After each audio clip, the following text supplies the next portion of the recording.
masabera chuan wifi kan off anga kan mobile data kan onang ti chuan next chuan Chrome hian kan lut anga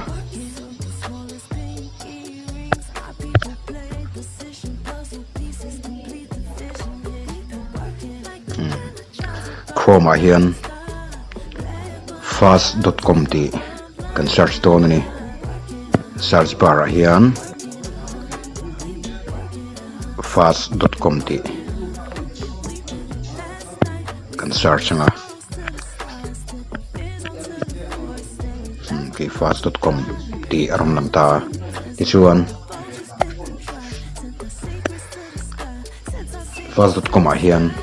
kan lutang kan enterang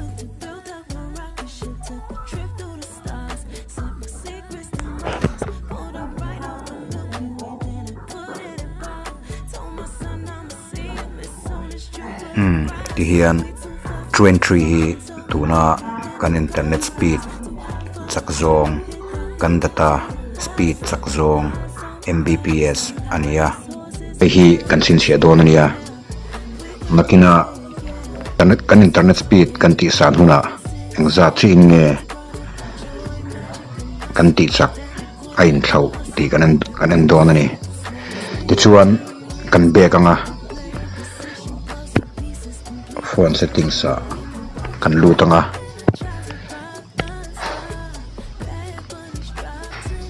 sim card and mobile network ti hian kan lut le don ani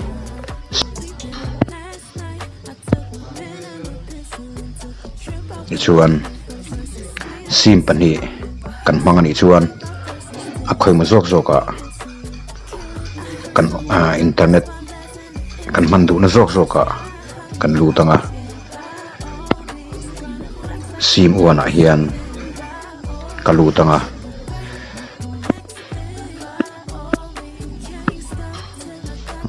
ti chuan helai access point names hian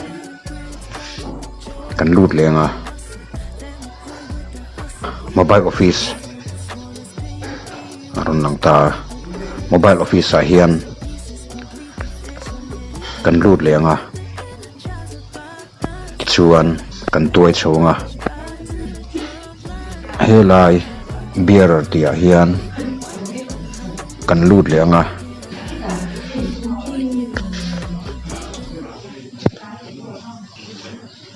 unspecified ti hian alo omta hei hi anhuai chi LTE hian kan da don ani ti hian ti chuan helai anhuai hian kan okay anga ti chuan more abok helai anhuai more hian kan lut le anga ti chuan hei helai save hian kan save ang ti chuan kan save filta APN kan save filta unspecified ka LTE kan thlak ta ni ti hian unspecified ka LTE kan lo change filta kan lo da filta ti hian 4G atang chi in internet kan khoi thei don ti na ni chu 4G om na huna chuan achan chu unspecified ta om khanin automatic in 5G tower te 3G tower te 4G tower te kha aman kop ve ka wangin kha khanin kan internet speed kan data speed ka ati stable lawa ati nget lawa chu wang chuanin I kan internet data speed ka signal ka apot sak lo zo kani hetia 4G chawa kan da hian 4G tawar che ka amal manta chu chuan kan internet data speed kha alo chak ta sotari 4G omlo na hmun ate kan lo zin emo kan local chuak ani chuan internet kan khoi thei don lo tina ni chu achan chu 4G man thei tur chin kan da kan seta wangin 4G tawarte 4G omlo na hmun ate kan local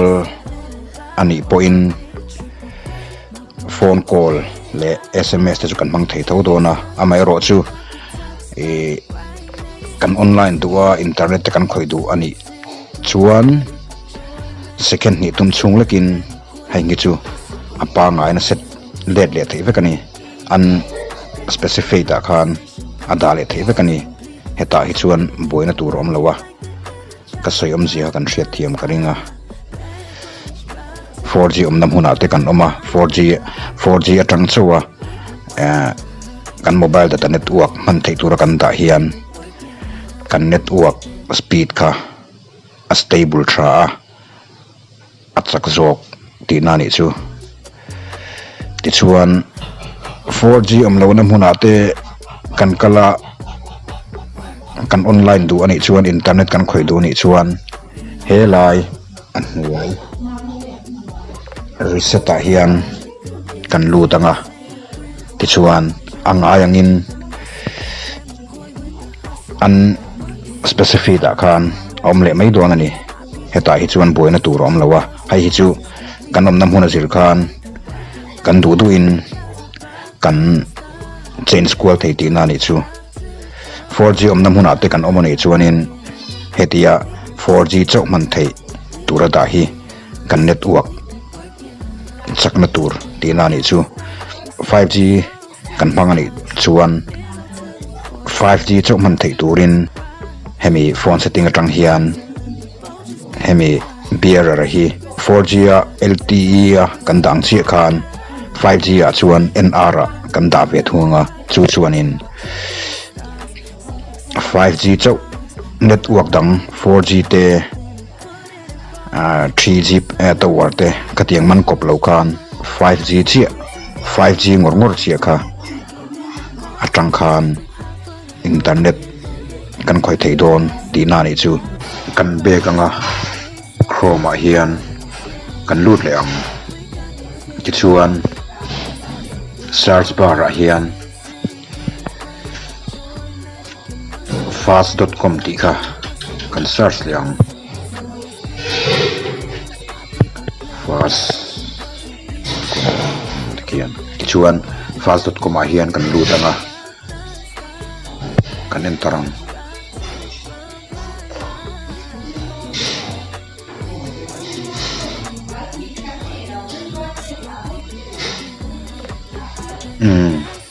hay hi tuna LTE a kan da nuwa kan net speed kan internet speed Mbps chakzong anitani ti hian amma khan LTE kan da ma khan 23 ania kan internet speed ka ti chuan hei tuna LTE a kan da nu hian 26 Mbps in achak zok tani ti chuan in lo drive chinanga in phone a khan a uak lo comment section lamate in lo soi don ania athok lo ani chuan he APNS setting hi anga yangin an specify ta khanin asset le thei vekani he video hi Redmi phone atanga kasiam ania Redmi phone hi Vivo te Oppo te nen a settings ainan lo wangin Vivo le Oppo atanga settings a luna karon da tel ani e kanok hedoni masabera chu ti chuan hei tuna LTE a kan da nu hian 26 mbps in achak zok ta ni tichuan in lo drive ve chinanga in phone a khan a uak lo comment section lama te in lo soi don ania a thok lo ani chuan he apns setting hi anga yangin an specific ta khanin asset le thei vekani he video hi Redmi phone atanga ka siam ania Redmi phone hi Vivo te Oppo te nen a settings ainan lo wangin Vivo le Oppo atanga settings luna karon ta tel ani e kanok hedon